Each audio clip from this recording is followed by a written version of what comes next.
ಸಂಕಲ್ಪದ ಒಂದು ಸಹಯೋಗದಿಂದನೇ ನಾವ್ಯಾರು ನಮ್ಮ ಅಂತೆ ಸ್ವ ಇಚ್ಛೆಯಂತೆ ಅಥವಾ ನಮ್ಮ ಒಂದು ಸ್ವಂತಿಕೆಯಂತೆ ಯಾವುದೇ ರೀತಿ ನಾವು ಇದನ್ನ ಬದಲಾವಣೆ ಮಾಡಲಿಲ್ಲ.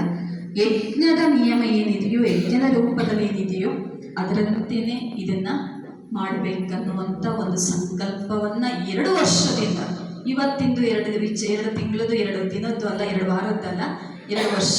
ಇಲ್ಲಿ ರಮ್ಯಕ್ಕ 2 ವರ್ಷದಿಂದನೂ ಕೂಡ ಇದನ್ನ ತುಂಬ ಸರ್ಕಸ್ ಮಾಡಿದ್ವಿ. ಯಾಕೆಂದರೆ ಇದನ್ನೇ ಏನಾದರೂ ಒಂದು ಮಾಡಬಹುದಾ ಅಂತೇಳಿ, ಆದರೆ ಯಾವುದಕ್ಕೂ ಸಲಹೆ ಸಿಕ್ಕಲಿಲ್ಲ, ಉತ್ತರ ಸಿಕ್ಕಲಿಲ್ಲ.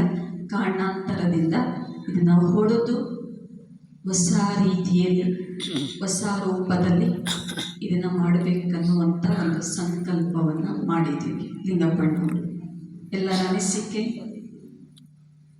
ಎಲ್ಲರ ಅನಿಸಿಕೆ ಏನನ್ಸುತ್ತೆ? ಒಳ್ಳೆಯದನ್ಸುತ್ತೆ.